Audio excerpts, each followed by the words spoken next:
Many have not wished us well. They have continued to say the African National Congress is going to die. We are still around. We are going to be around for another 114 years as the African National Congress. Barata kapa barati, the ANC is here to stay. 20,000 seats, and thousands of them empty. No riots, no police chaos, no overflow crowds. Just empty chairs at an ANC celebration. Let that sink in. This was not an opposition rally. This was the ANC's own January 8th anniversary event. The party that once filled stadiums before sunrise, now struggling to fill Moruleng Stadium in the northwest. And this didn't happen by accident, because behind those empty seats is a much bigger story. A story involving President Cyril Ramaphosa, a deepening funding crisis, and explosive testimony from businessman Vusimuzi Cat Matlala. A man now linked to corruption investigations, telling Parliament he helped fund ANC events. Flights, accommodation, logistics, all allegedly paid for through intermediaries. And suddenly, the money dries up, and so do the crowds. Coincidence or consequence? South Africans are asking hard questions, and today we're answering them. Welcome to Mzansi PoliScope, the home of in-depth political analysis, straight talk, and uncomfortable truths about power in South Africa. If you care about where this country is going, if you're tired of slogans without service delivery, hit subscribe, turn on notifications, and stay with us. Because when we come back, we break down that empty stadium and why it may be the loudest warning sign the ANC has seen in years. Imagine a stadium built for 20,000 people, and yet when President Cyril Ramaphosa took the stage, half the seats remained empty. This was Moruleng Stadium in the northwest, meant to be a celebration of the ANC's January 8th anniversary, yet it looked more like a ghost town than a political rally. Journalists and political analysts alike were stunned. Cameras captured long rows of empty seats. Supporters who did come seemed scattered and distracted. Social media exploded with comments. Where is the ANC? Is the party finished? So why the massive no-show? There are multiple layers.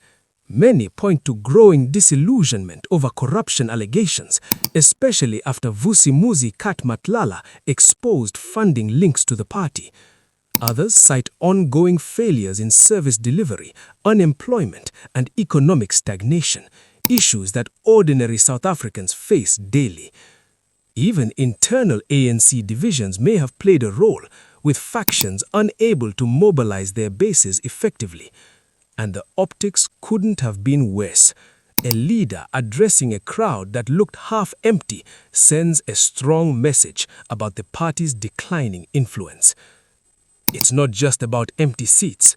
It's about trust evaporating, loyalty fading, and a political brand in decline. Coming up next, we dig deeper into the real reason behind the empty stadium, Cat Matlala's explosive testimony, and how funding withdrawals may have directly impacted the ANC's ability to mobilize supporters. And now, the bombshell that explains a lot about those empty seats. Businessman Vusimuzi Cat Matlala appeared before Parliament's ad hoc committee and revealed something explosive. He allegedly funded parts of the ANC's January 8th celebrations, including flights, accommodation, logistics, and perks for key supporters. The numbers?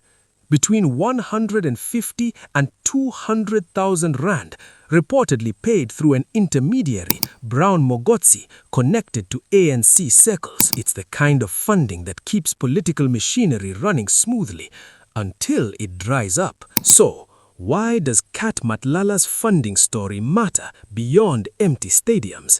It's because Matlala isn't just any businessman. His companies were allegedly linked to massive SAPS contracts, including leases and tenders worth hundreds of millions of rand. One example, a controversial hospital lease that was cancelled by Public Works Minister Dean Macpherson, a move critics called overdue but necessary. This exposes a complex web of political influence, where private business interests intersect with government tenders and party funding. The optics are stark. A party reliant on cash from a businessman under investigation, while public trust erodes daily. Service delivery failures, unemployment, and corruption scandals are now converging into one narrative, that the ANC is struggling to stay relevant. And it's not just funding. The ripple effect is political. With tenders scrutinized and scandals hitting headlines, grassroots support is declining, volunteers are demotivated, and even loyal ANC voters are questioning their allegiance. Next, we break down Ramaphosa's own admissions of ANC failures, from governance and economic stagnation to the stark reality of unemployment, and why these acknowledgements aren't enough to repair the party's image. We want to create jobs and economic opportunities, and opportunities to use young people to use their energy, their creativity and innovation to build their communities and their country.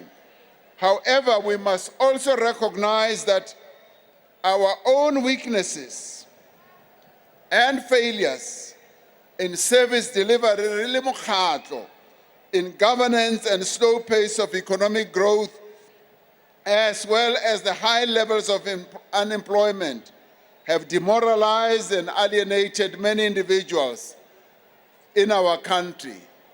Le go menagane go le jwalo, re tshwanetse gape go lemoga gore ha re palelwa borona mo ditirong tse tshwantseng gore di dietse, batho ba fellwa ke pelo, ba tsamaya ba tloga gaufi le rona.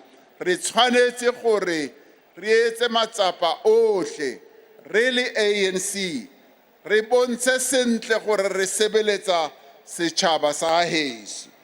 We cannot blame our people if they question whether our democracy, our constitution, or our economy, and indeed our movement and the alliance really work for them. It is these weaknesses and failures that the tasks outlined below seek to address.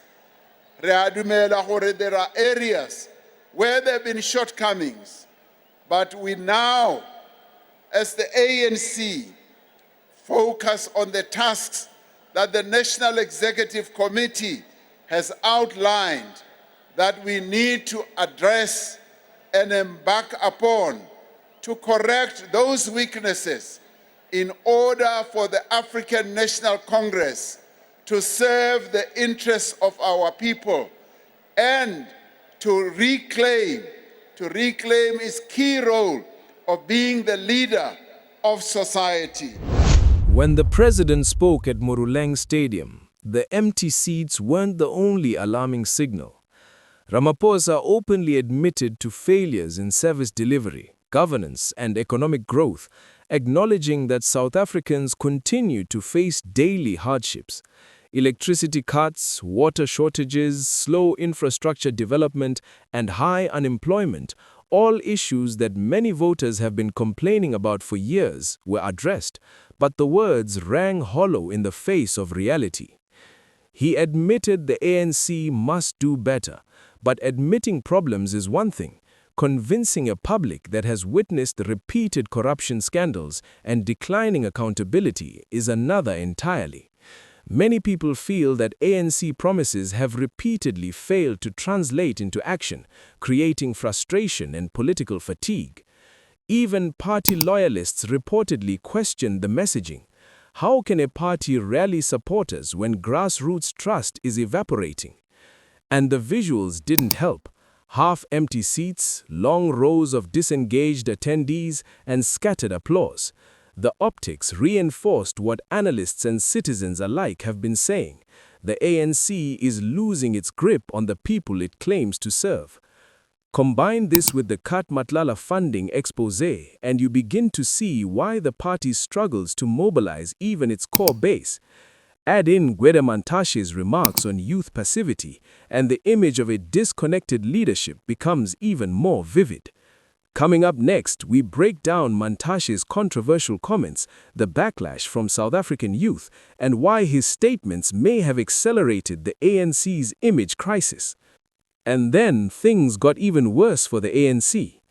During interviews around the January 8 period, ANC National Chairperson Gwede Mantashe made comments suggesting that unemployed young South Africans were too passive, even saying people should stop basking in the sun and start applying for jobs rather than relying on the government.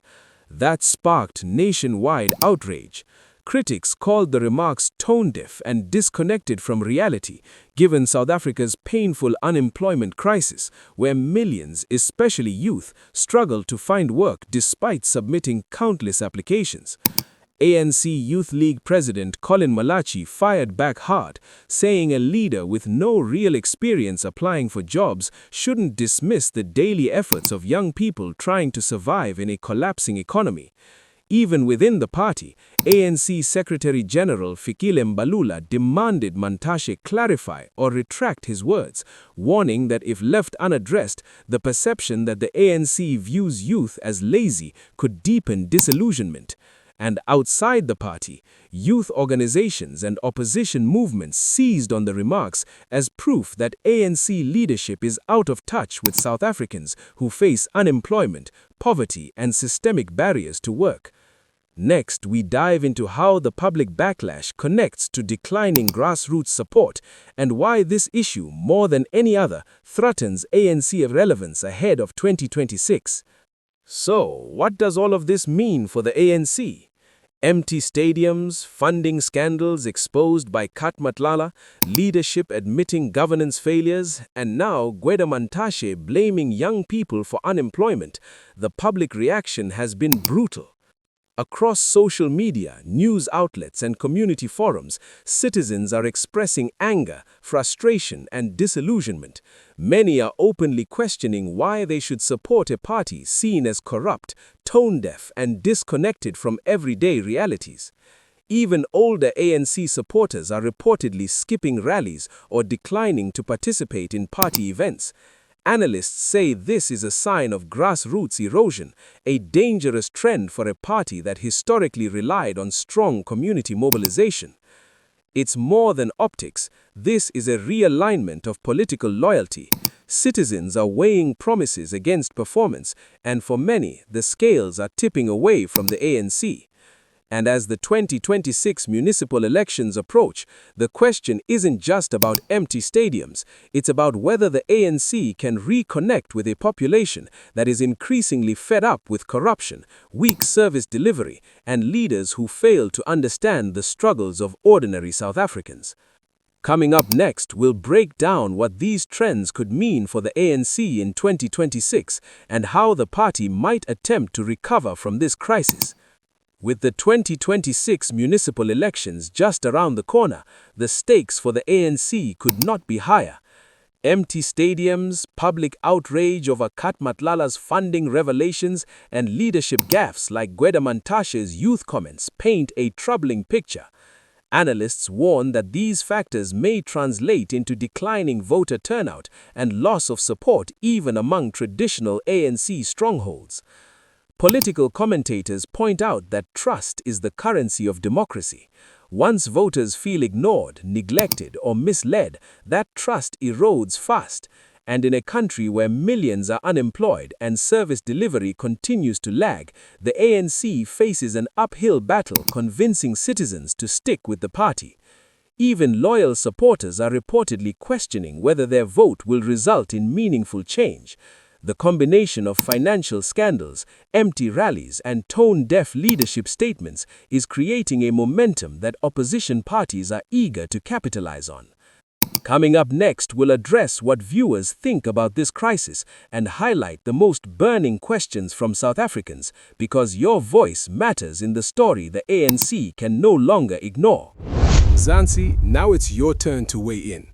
We've seen empty ANC stadiums, Cat Matlala's shocking funding revelations, and leadership gaps that have sparked nationwide outrage. But what do you think? Do you believe the ANC can recover before the 2026 municipal elections, or is the party losing touch with the people for good?